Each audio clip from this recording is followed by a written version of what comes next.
sesikhona grade 12 sizoqedela ama sequences and series, but ebese sikubukile konke umsebenzi lo okungafanele ukhohlwe nanini ukukhumbule njalo. Njengoba sizoqedela ama sequences and series, sizobuka njengamaje kule episode, sizobuka i-geometric mean. Ngachaza ke ukuthi i-geometric or i-mean yini. Ngathi i-mean ikhona na kwi-statistics kudilwa ngayo kakhulu, kanti la i-mean kwa mathematics kwa sequences and series kushiwo izinamba, akushiwo inamba, kushiwo kungaba inamba noma izinamba. Wena okusuke njalo kufanele uyifake phakathi kweinamba ezimbili. Bayakunikeza inamba ezimbili bese bethi phakathi kwalezi inamba ezimbili okungaba u2 kanye no7, bese bethi wena la phakathi nendawo sifakele inamba, bese bayakutshela inani ukuthi yinamba ezingaki. Ake sithathe isibonelo. Njengamanje kuneyinamba eziwu2, 2 no7. Engathi mangabe ngithi okay i-pattern 27, but angikwazi ukusho noma le pattern i-geometric noma le pattern i-arithmetic. Kubalulekile ke ukuthi ukuze ngikwazi ukuyi-identifya i-pattern, at least ayibe neyinamba eziwu3 noma eziwu4, then ngiyokwazi ukuthola i-ratio okanye ngithole i-difference, bese ngiyakwazi ukusho ukuthi lokhu ku-arithmetic noma akukho arithmetic na. Ake sibuke la.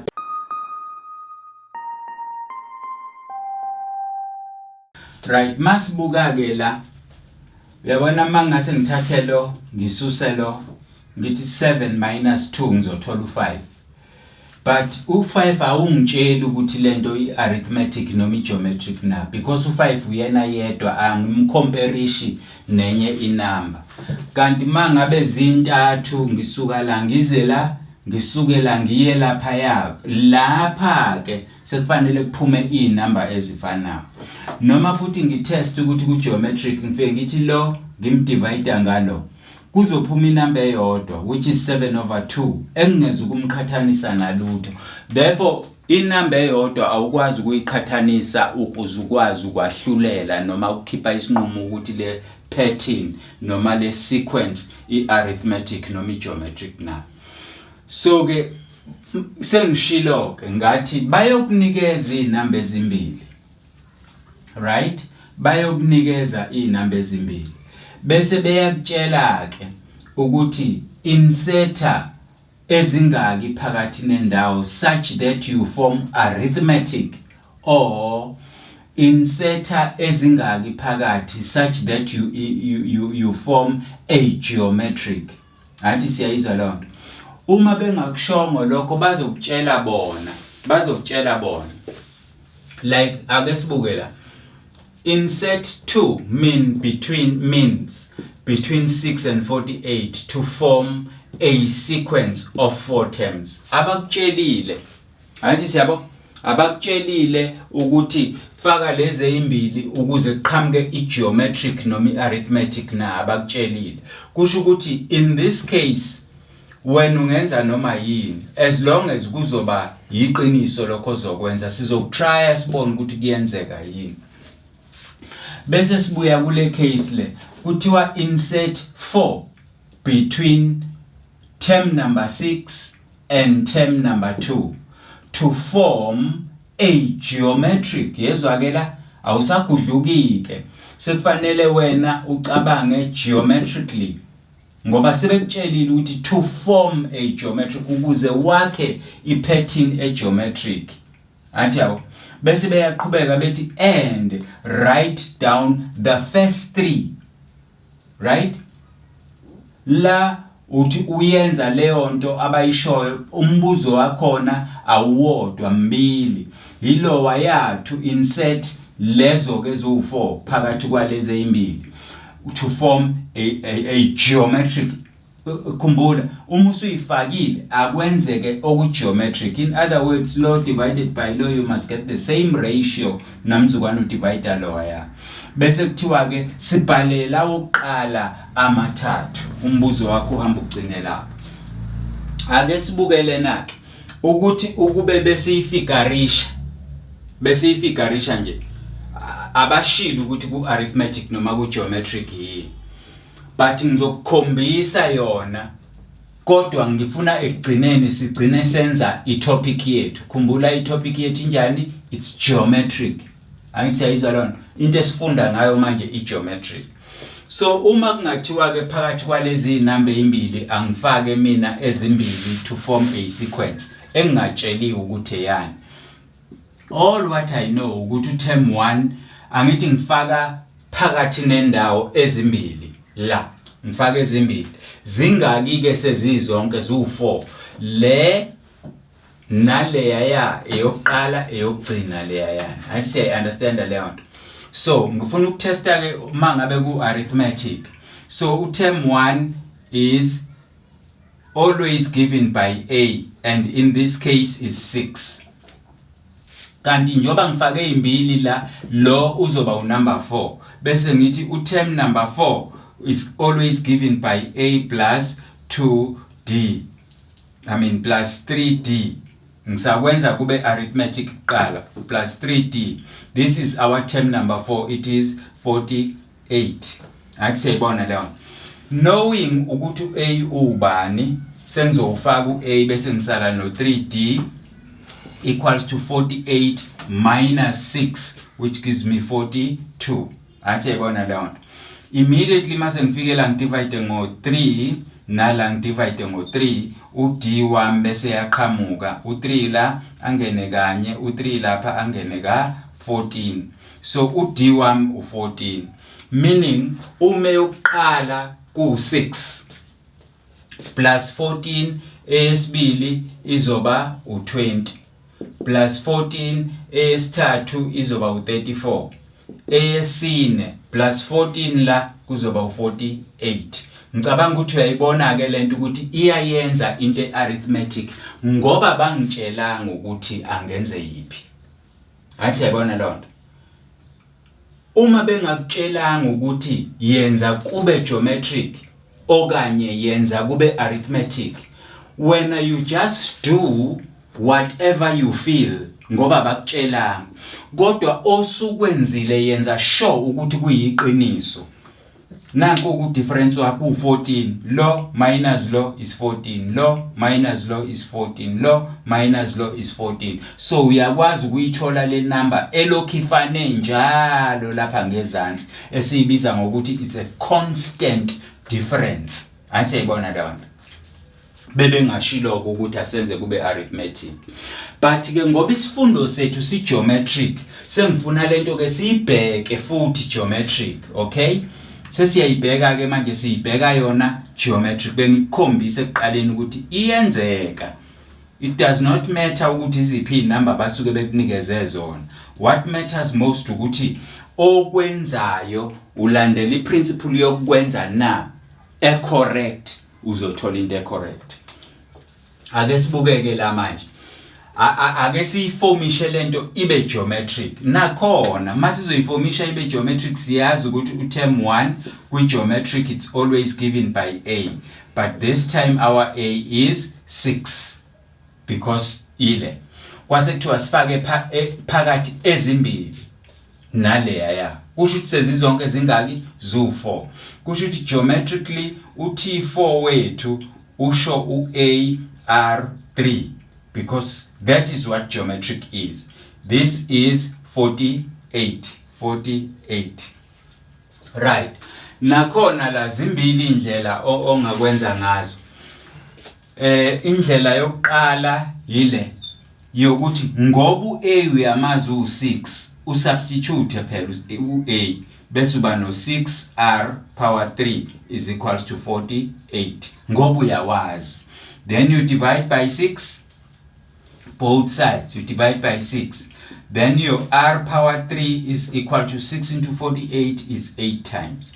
Then you say, since ngine ratio yami power 3, can I write 8 to the power 3 now? Yes.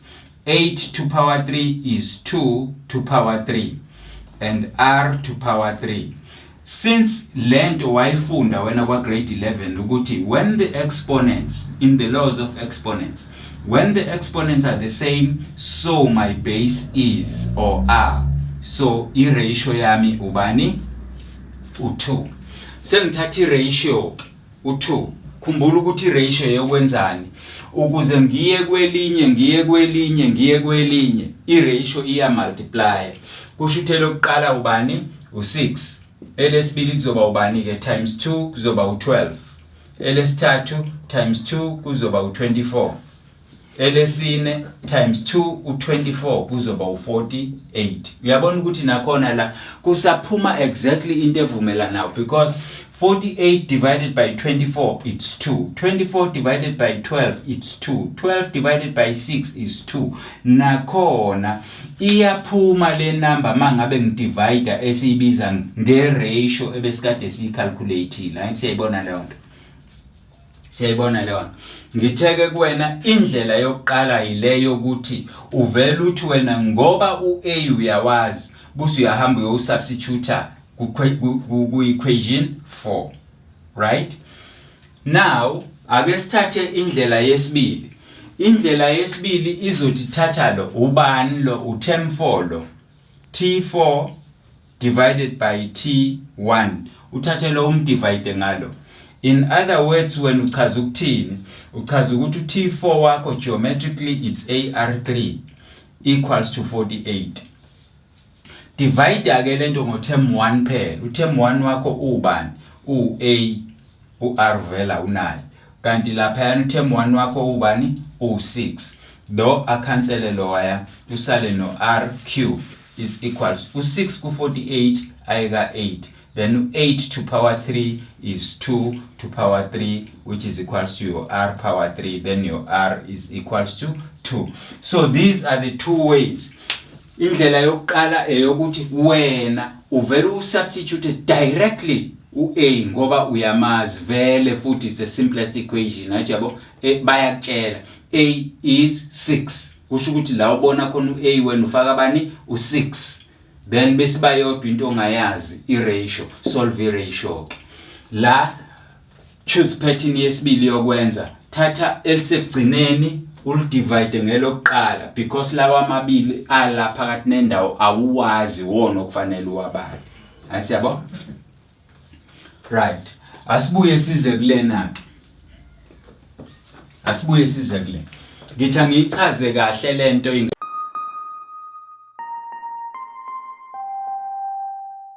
right. Sesiqedile ke example yokuqala. Ake sibuke example yesibili.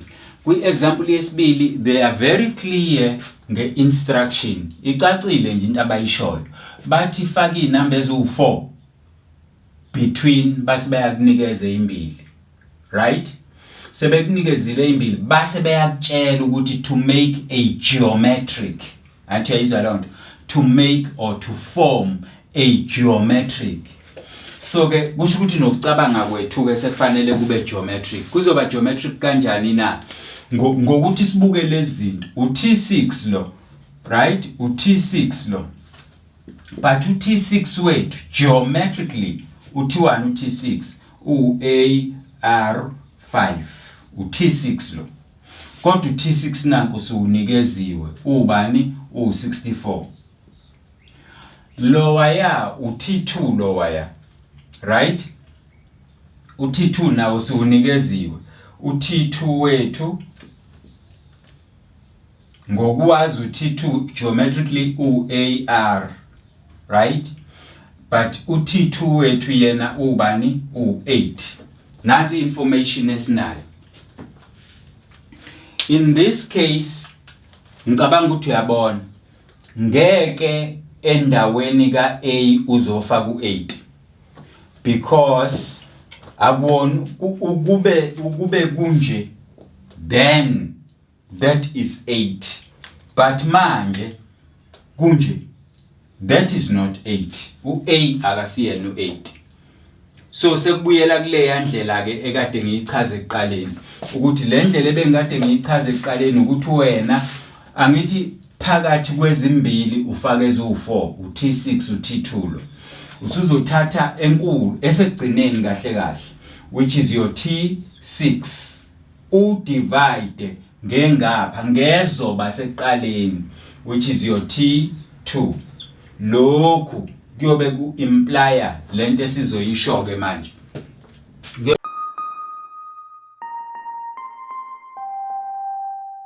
Right, kuyi-example yethu yesibili sinikeziwe u-term number 6 kodwa futhi sesitsheliwe kwathiwa ku-geometric ekubeni phakathi kwa-term number 6 no-2 sifaka abantu thina sifaka u4, right? So ezu4 phakathi kwezimbili zigcina zu6 sezizonke. So ke ngoba unumber 6 siyawazi ukuthi geometrically so unikezwa kanjani. U6 u-AR5 ka equal to 64 kanti u2 u-AR2 geometrically siutsheliwe kwathiwa u4. Zimbili ke indlela zokwenza lento. Ngithe kuwena awukwazi njengamanje ukuthi endaweni ka-A uzohamba uyofaka u4 lapha ya because this is not A. Angithi yabo ukube beku kanje bekuzoba correct, but now we've got AR. Therefore this is not the value of A. This is the value of A when A is multiplied by. Angithi yizwa lawo. So ke indlela yokwenza ngizokukhombisa futhi nakhona zibe mbili. Indlela yokwenza eyokuthi wena uthathe osegcineni which is your T6 umdivide ngoseqaleni which is your T2.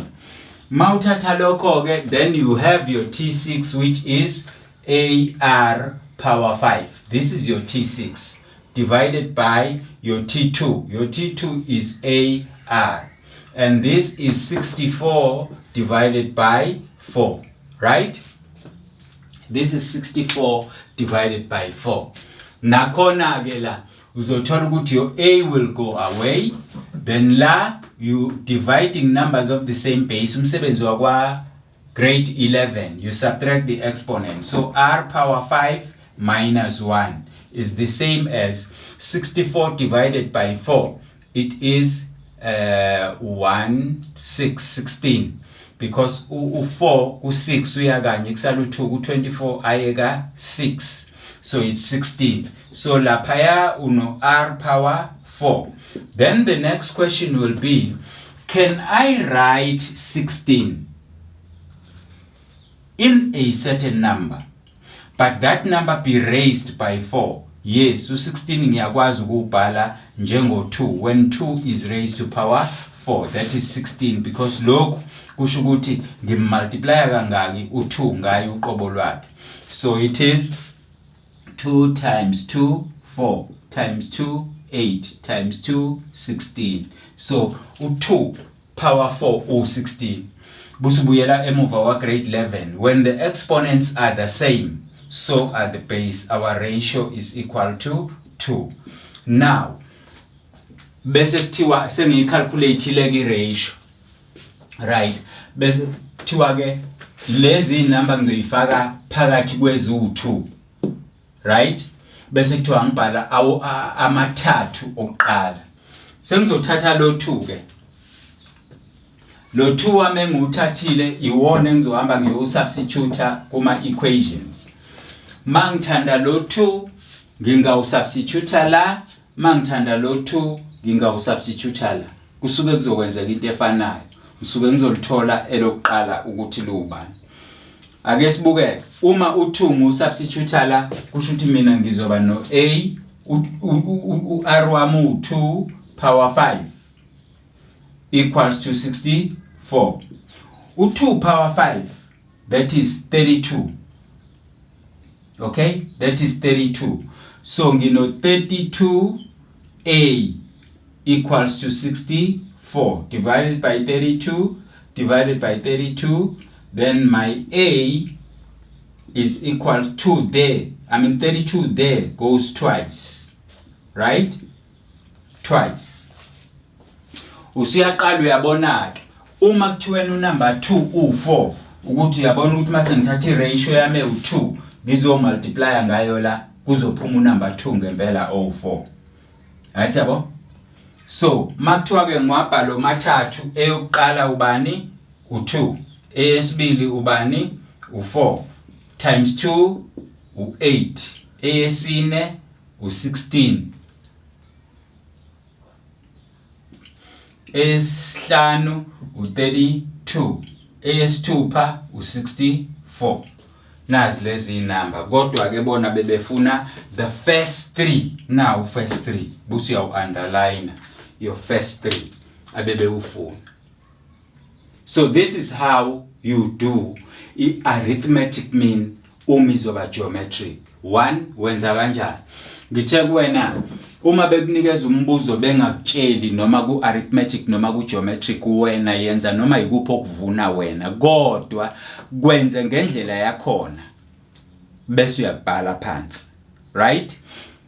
Mase bethi kuwena ke and then identify i-pattern noma i-sequence basuke besho ukuthi batshela ukuthi ngabe i-geometric noma i-arithmetic na. Kanti la uma ngabe bethi kuwena faka ezu4 phakathi kwezu2 okubalulekile ukuthi njoba bethi phakathi kwezu2 le angikhathala ukuthi uthemba ingaba uterm number 7 kodwa ngoba iseqaleni between yona and le eyokugcina ngikhathala ukuthi ingaba uterm bani. This will be the first one, this will be the last one, right? So busufaka ezinye phakathi busubala ke ukuthi zona sezizonke zingaki ngoba kuyenzeka kwesisikhathi bangasho kuwena ukuthi term 6 is 64 bavele bethi insert between 4 and 6 between 64, yes. Bethi insert 4 numbers between 4 and 64. Bese bethi such that the sequence is geometric or such that the sequence is arithmetic. Uyabona abakutshelile lo ukuthi T2, abakutshelile lo ukuthi uT bani. Angithi kodwa engikwazi ukuthi la wena usuku uzofaka inamba engaki ezu4. Zingaki ke sezizonke 1 5 6 kusho ukuthi lo T1 lo T6. Athi siyibona lona ukuthi uqhamuka kanjani nokuthi le yokuqala nokuthi le eyesingaki. Basuke bengakutshelile bona. Ngisho ke bengakutshela kodwa wena mawusuthi uT2 nje lo eseqaleni kufanele kube cha le njoba uT2 injalo iyona 1 wakho iyona ezoba unumber 1 wakho kwipattern njengoba kwenzekile la T2 u2 our A is 2 leya iba unumber 1 ngoba usuku ufuna ukuthola uA mawusutholile uA bosubuyela endaweni yawo A no2 busubuyela endaweni yayo kodwa makuse nje uT2 lo uba u1 wona oseqaleni ukuze lo waya ayisholo yena ukuthi unumber bani ngoba ngisuke ngizofaka ingaki cabanga ukuthi siyayizwa lento engishoyo. So that is a geometric mean.